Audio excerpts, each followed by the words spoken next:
Jeremy Corbyn was elected only 9 months ago with the biggest mandate that any political leader has had from the rank and file of a membership of their party.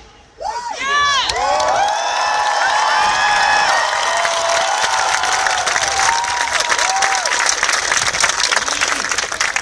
We call that democracy.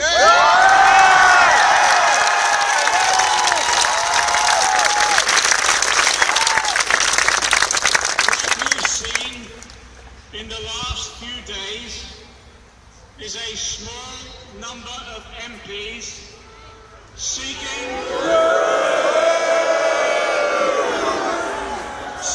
to undermine the democratic decisions of the Labour Party members and the Labour and trade union movement.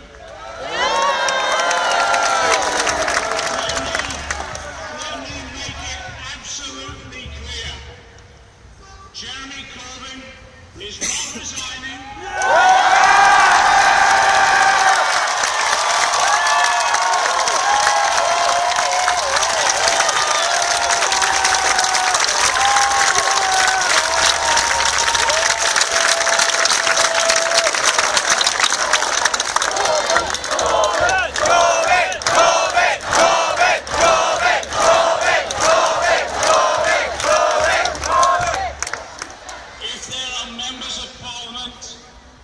Or members of the party who disagree with Jeremy and his policies upon which he was elected, they can fuck off! Under our constitution to seek another election. But let me make it clear, if there is another leadership election, Jeremy Corbyn will be standing again and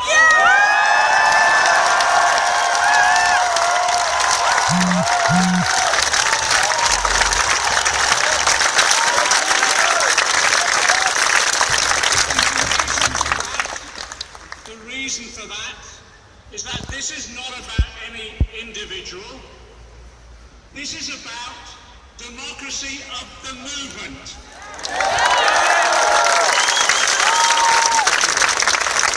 Jeremy has appointed a new shadow cabinet.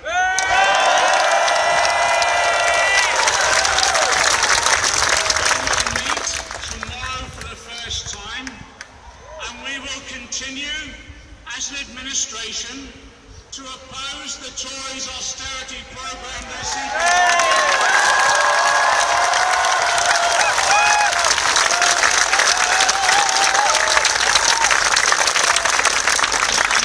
MPs have complained that people are turning up in demonstrations to express their view. Some have described it as rebels or mob rule or whatever. Let me make it clear, and we're all of the same mind. People have the right to peaceful protest.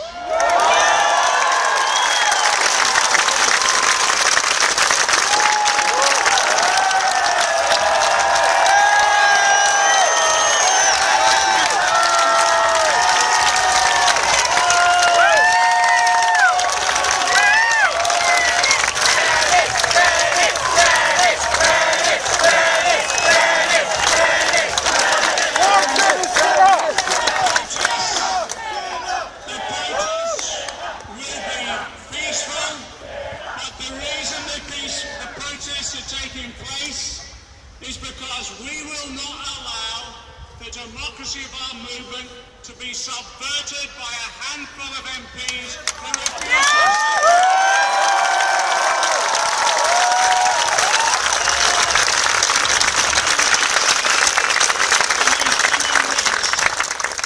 We want you to stand firm in solidarity with Jeremy Corbyn and all that he represents. But let me say this to you. We're not going anywhere.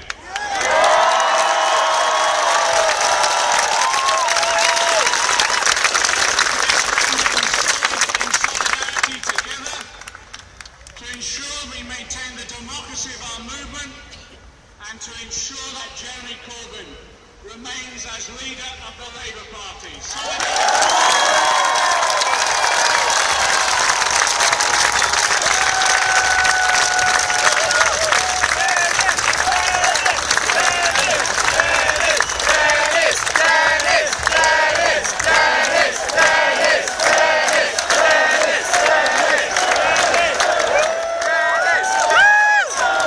Let the beast speak!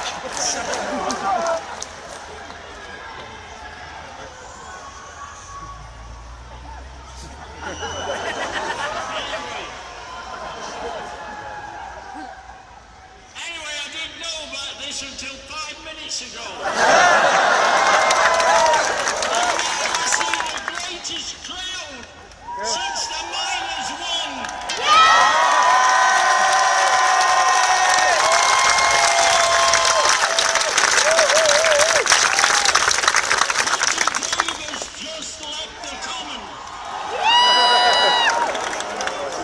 The saddest thing in the last few days has been the fact that I'll not be able to call him Dodgy Dave.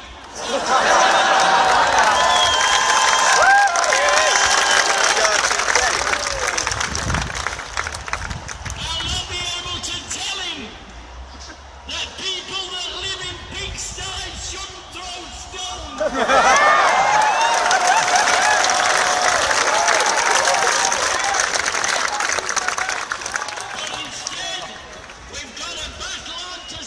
Jeremy as leader of the Labour Party.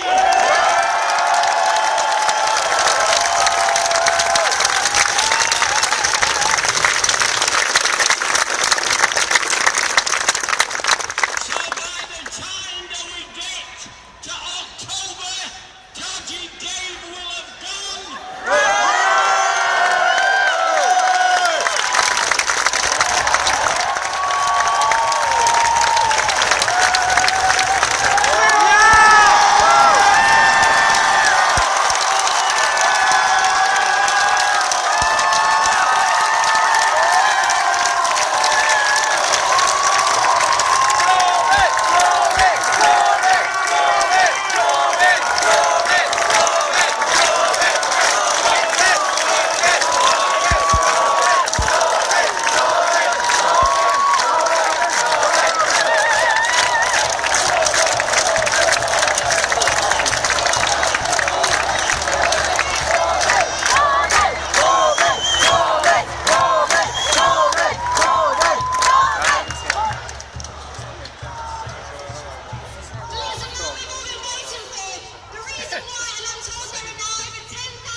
Last year, we came to this very same spot to speak up for the rights of refugees to live in our society.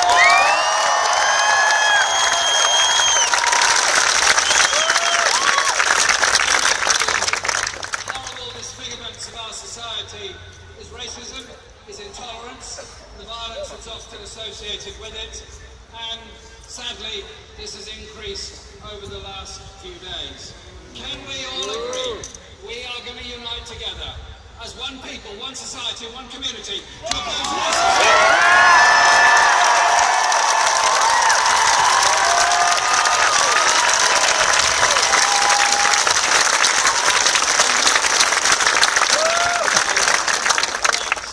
The grotesque exploitation of workers in zero-hours contracts in factories around Britain, called out by Dennis Skinner quite brilliantly in the House of Commons a couple of weeks ago, shows that we don't need the blame culture, We need the unite culture.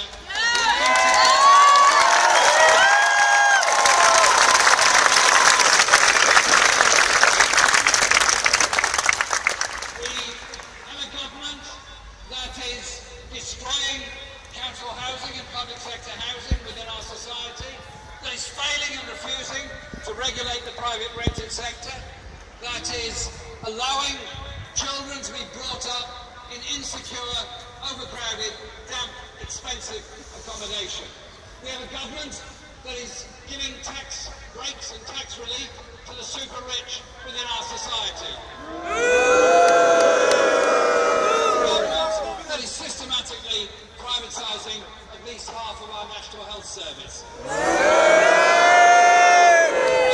the map of poverty in Britain, one of those heat maps, bright red where it's the poorest, and you then overlaid it with blue dots of where the biggest cuts are taking place.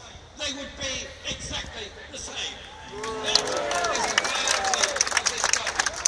So when we contested the Labour leadership last year, it was fundamentally on an economic question. John McDonnell, as our Shadow Chancellor, has called this out and turned our party into an anti-austerity party.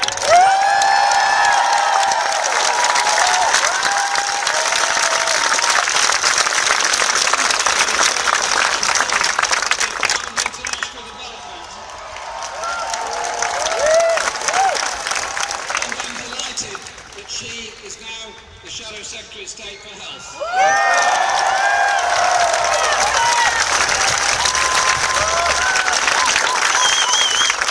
All these issues have to be linked together, fundamentally, to economic inequalities within our society. Our movement, our Labour movement, was founded on the most immense struggle. Those that laid down their lives in the 18th and 19th century. Those that were gunned down campaigning for the right to vote. Those that are gunned down trying to become trade unionists. Not just here, but all around the world. It's the spirit of hope or the spirit of despair. Which are we? We're obviously hope.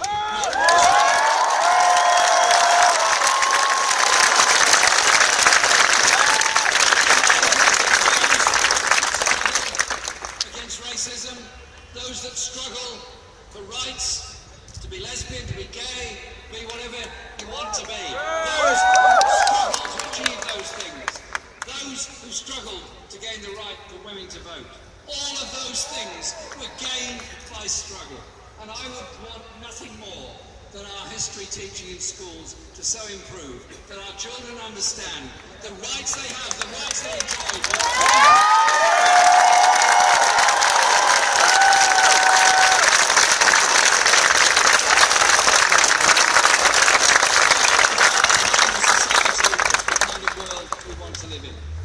I've mentioned refugees, I've mentioned economic injustice, I've mentioned the services we have.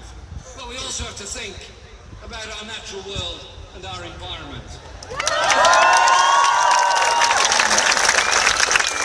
a natural world, and accept we have to sustain it by defending it, or we grotesquely exploit it.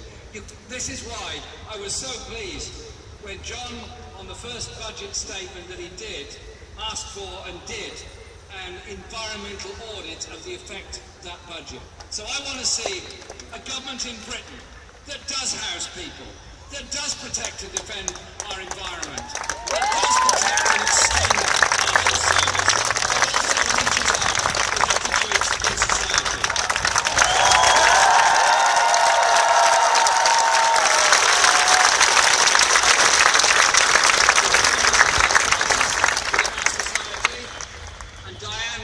Very well aware of the importance of how we deal with that. So if I may say so, it's also a question of our own attitudes towards those that are going through stress or crisis, how we change that and recognise that we suffer stress through economic injustice, through inequality, through work, through debt, a whole lot of things. But we have to also think of how we behave ourselves. And so I just ask you this very carefully and very when we disagree with each other, as we sometimes do, when we disagree with other people, as we sometimes do, if we hurl abuse at each other, I hurl abuse at you, you hurl abuse at me, I hurl it back. The first 2 or 3 times it's quite funny, it can be. The 4th or 5th time, you've totally lost the audience who may have been listening to you in the first place.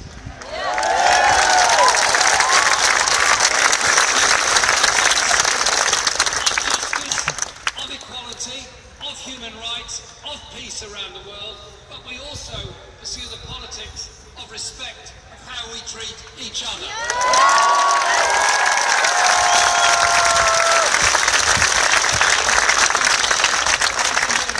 That way we build a unity of people.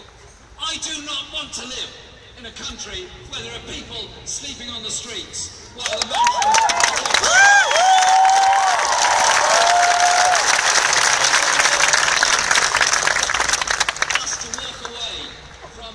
international conventions on human rights and replace them with something else. Universal, not national. The political atmosphere we have is about challenging those orthodoxies.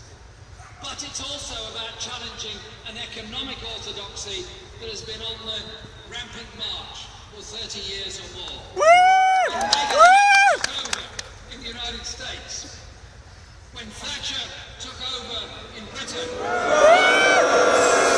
manufacturing industry and so much of the economic base of our society, the whole agenda was the redistribution of wealth away from the majority to a very small, very wealthy majority, otherwise known as rolling back of the state and rolling back of the role of the community in the provision of services. I don't want to be somebody that says to young people, sorry, you're not going to have it as good as we did because the nation can't afford it, and sorry, your children, our grandchildren, are not going to have it as good as you are because the nation can't afford it. And we then cascade inequality and poverty and debt down the generations. Or are we to say that the brilliance of technology, the brilliance of science, the brilliance of engineering can, should, and must be the tool and the opportunity for the redistribution of wealth?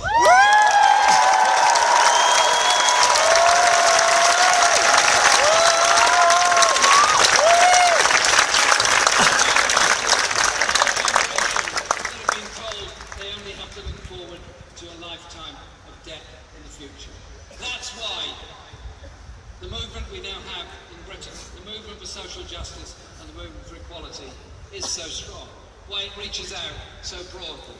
Because we learn from each other. Because we learn from the values of each other. Because we learn from the history of each other. Because we learn from the tolerance of each other for whatever grouping, ethnicity, faith we happen to be. That is where unity comes in. That is what makes us strong. Don't let the media divide us. Don't let those people